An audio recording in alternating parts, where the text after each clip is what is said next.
خبر شامل کرتے ہیں کراچی سے۔ شاہ لطیف تھانہ نامعلوم پولیس کی سرپرستی میں لینڈ مافیا سرگرم۔ پولیس کی وردیوں میں ملبوس مسلح افراد کا سروے زمین پر دھاوا، مالکان در بدر۔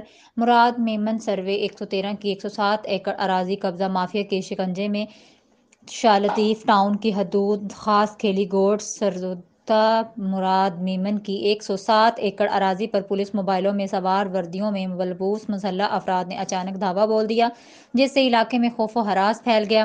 تفصیلات کے مطابق مالکانہ حقوق پر مشتمل ایرانی سروے نمبر 113 دھے مراد میمن پر نامعلوم پولیس نے موبائل میں سوار درجنوں مسلح افراد نے دھاوا بول دیا اور لینڈ مافیا کے ذریعے 107 ایکڑ نجی زمین پر قبضہ کر لیا۔ ذرائع کے مطابق پولیس کی وردیوں میں ملبوس نامعلوم مسلح افراد نے زمین پر موجود چوکیداروں کو تشدد کا نشانہ بنایا اور جھوٹے مقدمات میں ملوث کرنے اور دیگر سنگین نتائج کی دھمکیاں دے کر زمین سے بے دخل کر دیا۔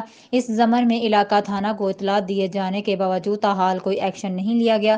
اس ضمن میں مزید معلوم ہوا ہے کہ اے سی رینیو ملیر اور مختار کار اسلم شرلینڈ مافیا کی کھلی سرپرستی کر رہے ہیں۔ ذرائع کے مطابق احمد ارائیں، غلام مصطفیٰ عرف فوجی حنیف، ملا عجب گل بخت مگسی، محرم رجبر جعلی انکروچمنٹ ڈائریکٹر، فرید جعلی کرنل طلحہ اور دیگر لوگ قبضہ میں ملوث ہیں۔ ذرائع نے بتایا کہ 2016 اور 2017 میں کروڑوں روپے کا چالان مالکان نے حکومت کو ادا کیا۔ مذکورہ زمین کا کیس عدالت عالیہ نے بھی زیر سماعت ہے۔